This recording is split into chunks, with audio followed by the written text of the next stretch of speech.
Oh, trop bien! Ça y est, je suis membre! La balle! Je suis officiellement membre de la June, qui est une monnaie libre dont j'explique le concept dans cette vidéo.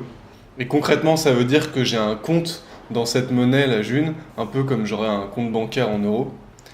Mais qu'en plus de ça, je perçois un revenu universel tous les jours d'un montant d'environ 10 junes. Certains vous diront que c'est pas toucher un revenu, mais co-créer de la monnaie par un dividende universel. Mais bon, si la théorie économique ça vous intéresse pas spécialement, retenez qu'en gros tous les jours, si vous êtes membre, vous avez un peu plus d'oseille qui s'ajoute à votre compte. Comme on peut le voir d'ailleurs sur mon compte, là vous voyez que j'ai eu plusieurs revenus universels, donc dividendes universels, et aussi quelques dons qui m'ont été faits pour la dernière vidéo que j'ai faite sur la monnaie libre. Ah ouais, c'est cool ça. Et t'as fait comment pour avoir un compte et être membre de cette monnaie? T'es allé à la préfecture, t'as rempli un formulaire?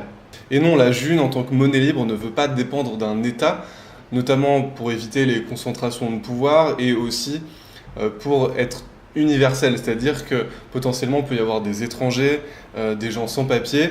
Bref, la June ne veut pas dépendre de l'État français pour son fonctionnement.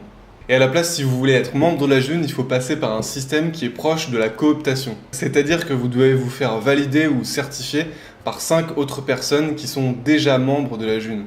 D'ailleurs, les personnes qui vous certifient ont une certaine responsabilité de bien vous connaître et d'avoir confiance en vous pour que le réseau puisse croître dans la confiance. C'est pour ça qu'on appelle ça la toile de confiance.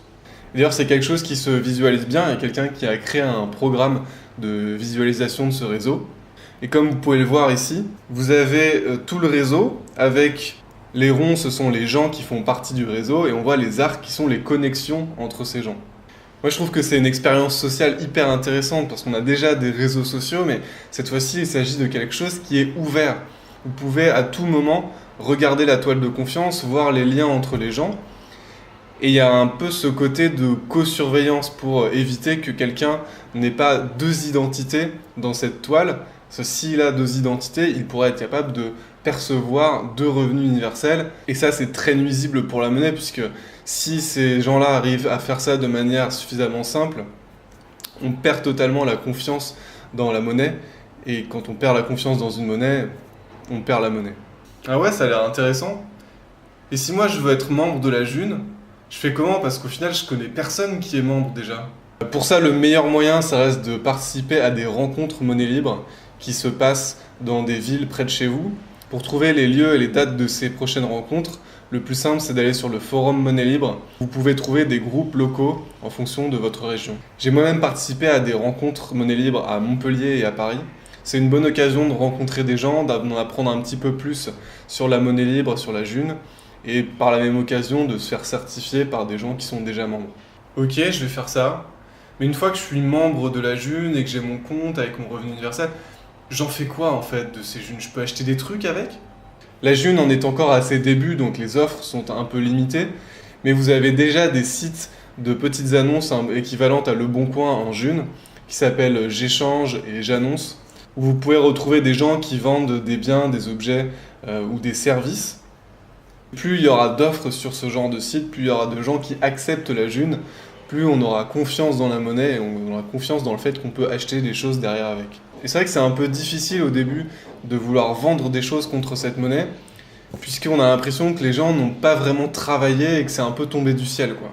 Parce que clairement, avec une monnaie libre, il y a un peu un changement de paradigme par rapport à ce qu'on est habitué avec la monnaie classique comme l'euro.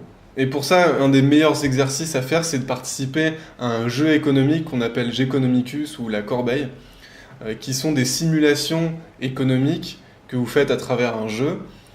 Une première fois avec une monnaie classique comme l'euro avec des banques, et une autre fois avec une monnaie libre comme la June. Ce qu'on constate en général avec ce genre de jeu, c'est que les gens sont plus en phénomène de peur de manquer avec une monnaie classique comme l'euro qu'avec une monnaie libre. Et les comportements changent totalement. Alors bien sûr, ça reste un jeu, c'est une simulation, c'est pas comme dans la vie réelle, mais ça peut donner une idée de comment pourrait marcher la société avec ce genre de monnaie. Et si vous voulez en savoir plus sur ces idées de monnaie libre, on va en parler avec Laurent de la chaîne Polymath Freeman lors d'un live qu'on organise ce dimanche 14 octobre à 20h. J'espère vous y voir nombreux.